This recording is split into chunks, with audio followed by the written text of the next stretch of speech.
Now Bob, when is it hardest to be optimistic? Oh, when things are going wrong, of course, and when you watch the news and see the terrible things happening in the world. But, you know, that's always been the case. There's always been terrible things happening. So you've got to say, well, I'm going to get involved in things I can change and let the ones I can't change, leave them to other people to sort out. Kermit the Frog says it's not easy being green. Is that true? I think it is, because green, in where I come from, means looking at the world and changing it for the better, and particularly looking after the planet. And it's not easy looking after the planet because there's so many people wanting to cut down the forests and dig up the wilderness and put out greenhouse gases and so on. But, you know, Kermit was a very earnest character, and I suppose I am too, and it makes you feel much better if you're doing something to look after the planet than if you just shrug your shoulders and say, oh, I'm hopeless. That's no good. So, you know, just even drawing pictures of it, or going and visiting a beautiful beach or a nice place in the forest, or even watching pictures of it, or buying a bunch of flowers, that's pretty good, isn't it? Yeah. So I think Kermit was right, but the planet's a beautiful place and it keeps making us, even when things are not easy, it keeps making us feel good. What do you believe is the greatest crime of humanity in the world at the moment? Oh, two things. Firstly, our cruelty to each other. We've got to treat each other as human beings, even people we don't know. And secondly, destroying the living space for our fellow creatures. There's millions of other creatures on this planet besides us. We're just one species, and we're wrecking the forests they live in, the oceans that they belong to, the great open fields where they've always been. And when we do that, we lose ourselves. So, you know, it's a big challenge to us all to keep what's left of the beautiful planet and pass it on. And I think if we do that, we'll think we've solved the crime. Do you think there's any situation where one person should have more rights than another? No, I think we're all born the same and we're all equal. And I think if we forget that, we start going off the rails. We elect people to be powerful, but we're in the position of unelecting them if they do the wrong thing. And I think it's very important to remember that people who are in minorities, they might be Indigenous people or people who don't read and write, for example, because they had no school to go to, or people who are gay or lesbian, or people who don't look so terrifically attractive as you see on the ads, are all equal and all have a place and all born equal and have equal rights. And we've got to keep working on that. And if we do, it'll be okay. But to be equal, you need to be able to have your opportunity to do what you want to in life. That's why I'm interested that you're interested in music, you're interested in reading. They're both learning and creative. They're the start of a creative career. We human beings are creative, and part of that's celebrating the planet, but everybody's right to be their own creative self is where we should be headed. What leadership qualities do you think the future generations will have that the baby boomer generation doesn't? I don't think it's any different. I think we're all, except we're richer than any previous generation and we're better educated. So we're all got to think about being leaders ourselves, about getting involved in community activities, about standing up where we see injustice and confronting it, and about enhancing the things that make the world better. Which includes, as I was saying, creative things like music and literature and film and dance and appreciation of nature. But, you know, I think leadership is open to everybody. The most important thing is to not put ourselves down. And my thing for young folk is don't think you're better or worse than anybody else, but don't put yourself down. And when you look yourself in the mirror, say, I'm equal to everybody else, and I've got the same right as everybody else to play my role and to speak up for what I think. Even if you get it wrong, you can change it later, and life will be a lot better. So nobody, but nobody is better than ourselves, or worse than ourselves. And if we remember that, the best will come out of us. If children are educated, do they have the right to vote? Yeah, I think we should lower the voting age to 16. I mean, I was very much in favour of going down to 18 and at 16 in other countries. After all, it's children and young people's planet that's being inherited. And once you know about what's going on in the world, you should have a right to vote. So I'm all in favour of that. I think 16's a good staging post. See how we go there. And I think I see where some schools, some groups, have mini elections so that schools can have their own elections and debate issues from very early on. Great idea, because it gets you ready for taking part in democracy, where everybody's vote is very, very important. You say in your book that optimism is a choice. Did you choose to love the environment, or were you born loving it? Well, a little bit of both, nature and nurture. I don't know, to tell you the truth. My mum didn't know it, but she was a greenie. She was an environmentalist, and her own love of the bush, she grew up in the bush, passed on to me. But I also think there's a little bit of something in there about, I was lucky I was brought up in the bush, and I found the bush going into the bush was very reassuring and exciting and adventurous and inspiring. But we're all been brought up by nature. You know, this little curl on our ear isn't just there for no reason. Nature, over a long period of time, has put that curl on our ears so that we can hear the faintest sound on the forest floor. And our eyes are set back in our head so that when we go rapidly through the forest, we won't damage our vision. And we've got a fine sense of smell which makes us like flowers but not like decaying matter. You know, flowers are safe, decaying matters may be germ-ridden and unsafe.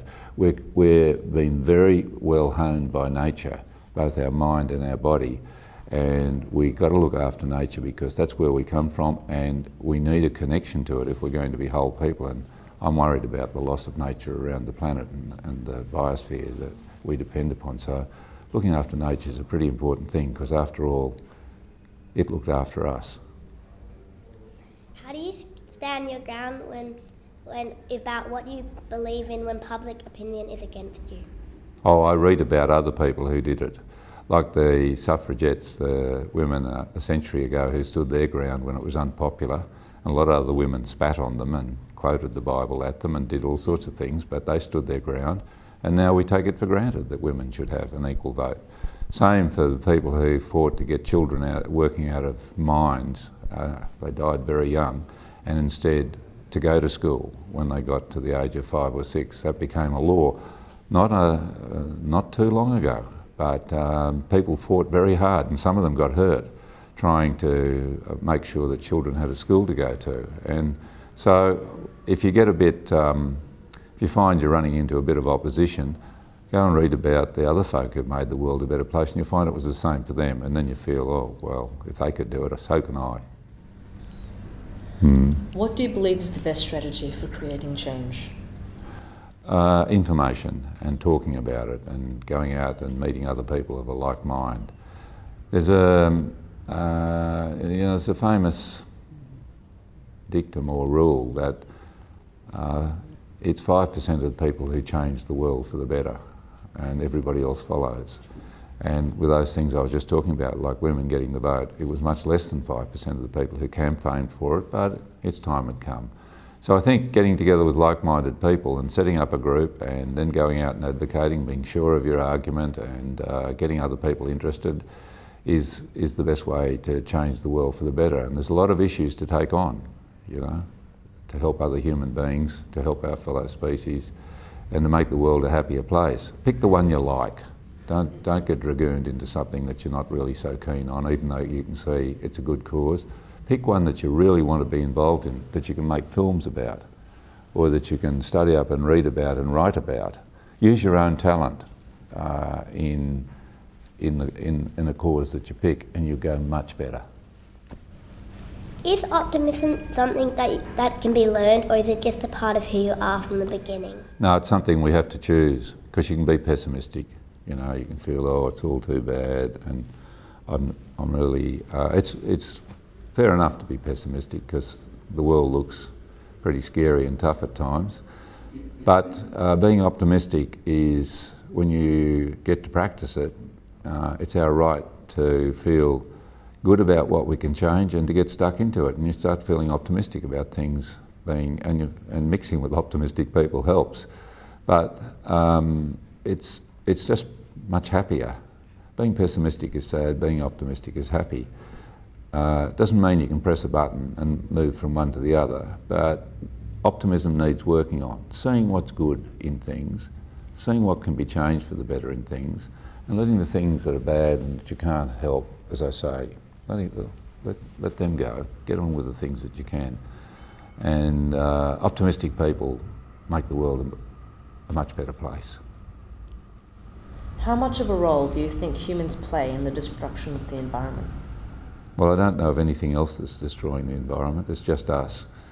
But a big rock did. You know, there's this great big asteroid. Hit the world 65 million years ago with such a terrific force that it set up first it boiled everything, and then it froze it, and all the dinosaurs went to extinction. And they didn't have any say in it.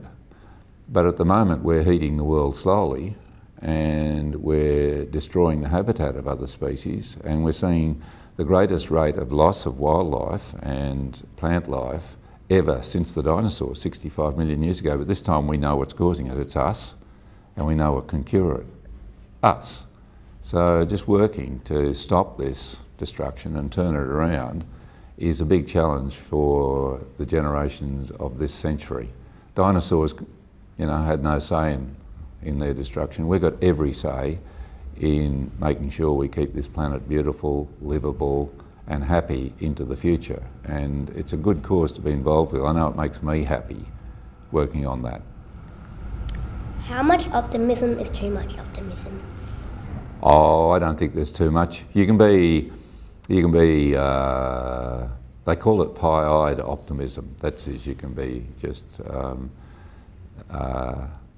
not have your feet on the ground and just think everything's going beautifully when in fact it's not. I don't mind that. A lot of our entertainment is of that variety, but I don't think you can. I think keeping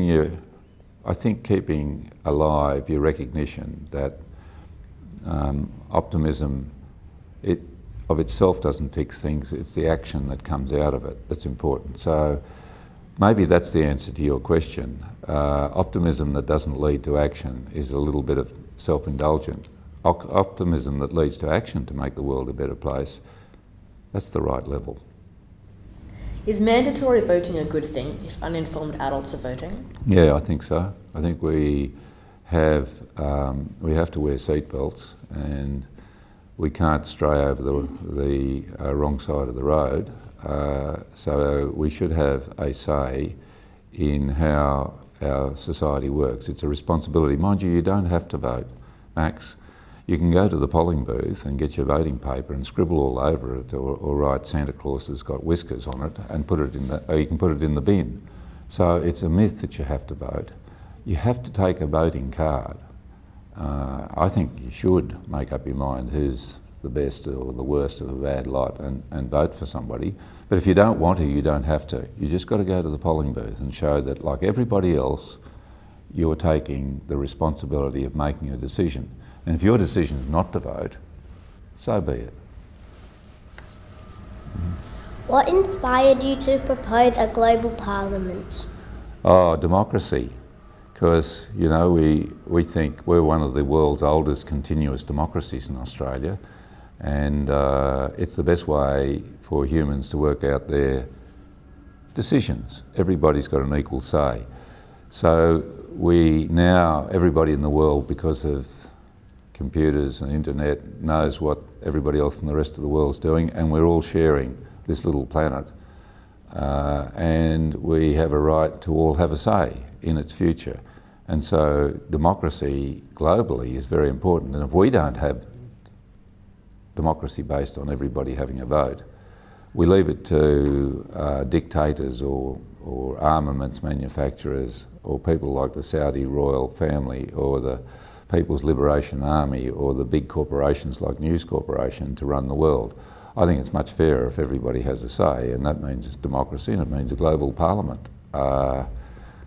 It's full of potential flaws, but it's better than any other way of running the world. So we haven't got it yet, but it's something we should work for. It'll make the world a much safer place. Those are all the questions that we had to ask. Well, what a good lot of questions. Thank you very much. and I look forward to you remembering this, and when you're getting a bit at the other end of life like me, I hope there's some young people asking you questions like this too. It's what makes the world go round. Thank you.